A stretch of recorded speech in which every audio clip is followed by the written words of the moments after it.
ऐसे ही अपने घर में एक बहुत अच्छी दवा है धनिया। धनिया सूखा वाला और ताजा दोनों काम है। अगर आपको एनीमिया है माने खून की कमी है तो हरा धनिया पीस के चटनी बना के खूब खाओ, उसका रस पियो। और सूखा धनिया सबसे अच्छा काम आता है थायराइडिज्म। अगर हाइपर थायराइडिज्म है, थायराइड बढ़ा हुआ है, या हाइपोथायराइडिज्म है, घटा हुआ है, दोनों ही स्थिति में सूखे धनिये को पानी में डालो, पानी को उबालो और सवेरे सवेरे घूट घूट पियो तो लगभग 20-25 दिन में सब तरह का थायराइड खत्म कर देता है सूखा धनिया। ऐसे ही आपके घर में एक बहुत अच्छी दवा है काला नमक और सेंधा नमक। आपको तो मेरी विनती है कि आप घर का नमक बदल दो अपना। पहले तो ये पिसा हुआ तो लाना बंद कर दो।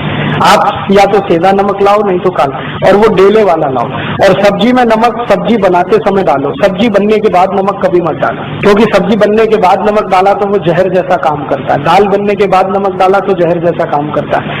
और एक परंपरा बंद कर दो ऊपर से नमक डाल के खाने की। अगर कोई दिन आपको ऐसा लगता है कि नमक कम है तो कम नमक का ही खा लो, ये ऊपर से डाल के खतरनाक है। इसमें क्या होता है, दो चीजें होती हैं। एक तो जिसने बनाया है खाना उसका अपमान कर रहे हैं आप, उसको ये सिग्नल दे रहे हैं कि देखो तुमने नमक बराबर नहीं डाला है। भले आप बोले या ना बोले, उसको ये हर्ज तो करने ही वाला है, तो उसका अपमान कर रहे हैं और अपने शरीर का भी नाश कर रहे हैं। तो ऊपर से नमक डाल के तो खाना बिल्कुल बंद कर। थाली में नमक रख के बैठना, नमक जितना डालना है सब्जी बनते समय माने उबलना चाहिए, नमक डलने के बाद उसमें उबाल आना चाहिए। ऐसे ये बुरक के खाना ये तो बहुत खराब। जैसे हम सलाद पे कई बार नमक बुरक के खाते हैं, ये बंद कर दो। अगर कोई मजबूरी ही है, बुरक नहीं है, तो वो काला नमक थोड़ा बुरक लो और ये सफेद वाला तो बिल्कुल नहीं। तो इन चीजों से आप बहुत इलाज कर सकते हैं। नमक बदल दो, आपकी बहुत बीमारी चली जाए। और एक दो छोटी बातें बताता हूँ कि आपके घर में कुछ ऐसी औषधियां हैं जिनको दुनिया भर के लोगों ने आज मान्यता दे दी है। वो उसमें से एक है तुलसी। अगर तुलसी आपके घर में है, श्याम तुलसी घर में है जिसके पत्ते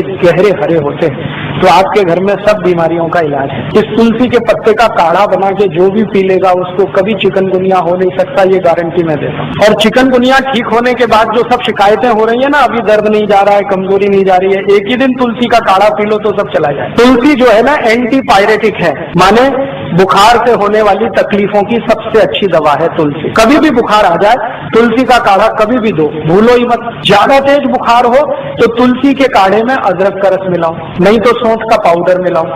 और ज्यादा तेज बुखार है तो इसमें पीपर मिलाओ, छोटी पीपर मिलाओ। और ज्यादा तेज बुखार है तो नीम की गिलोय मिला लो या नीम के पेड़ की छाल का पाउडर मिला लो।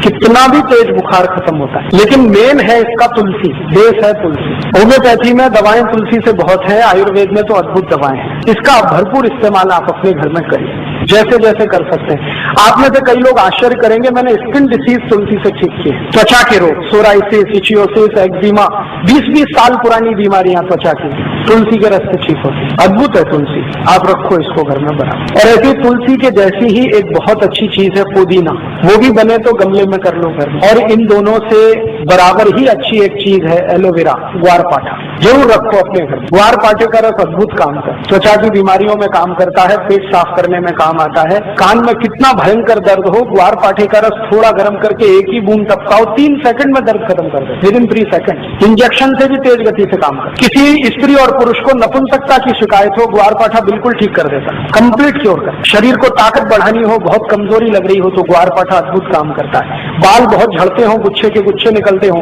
ग्वारपाठे का रस बाल में लगाओ, जैसे तेल लगाते हैं, 1 घंटे के बाद धो लो तो बाल झड़ना बंद करा देता है। बाल ज्यादा काले रखने हैं तो ग्वारपाठा सप्ताह में 1 दिन लगाते ही रहो रस के रूप में, अद्भुत काम करता है। आंखों की रोशनी बढ़ानी हो तो ग्वारपाठे को इस्तेमाल कर सकते हैं, पीने के रूप में ले सकते हैं। बच्चों को फोड़े फुंसियां बहुत होती है, 1-1 चम्मच ग्वारपाठे का रस 3-4 दिन पिला दो तो सब फोड़े फुंसियां होना बंद। गर्मियों में घमौरियां बहुत हो जाती हैं तो ग्वारपाठे का इस्तेमाल कर सकते हैं। मनुष्यों में, पुरुषों को एक बहुत खराब बीमारी होती है, उसको बार्बर स्टिचिंग कहते हैं। दाढ़ी बनाओ ना, उसके बाद लाल लाल फुंसियां हो जाती हैं, उनको बोलो कि ग्वारपाठे का रस लगा के फिर शेविंग करें तो कभी ये तकलीफ नहीं आती। एक दिन मैंने ये सब गिना तो 108 दवाएं हमारे रसोई में हैं, 108, और इनसे हर बीमारी ठीक हो सकती है। कहीं घर के बाहर जाने की जरूरत ही नहीं है। और मैं तो सबको चिल्ला चिल्ला के कहता हूं कि आप बीमारी से नहीं, डॉक्टर से बचो। बीमारी खतरनाक नहीं है, डॉक्टर खतरनाक। एक बीमारी से दूसरे में फंसाएंगे, दूसरे से आपको तीसरे में ले जाएंगे, ठीक ही नहीं होने दें। और आजकल डॉक्टर जो दवाएं आपको खिलाते हैं ना, वो दवा अपनी माँ बहन को कभी नहीं खिला सकते,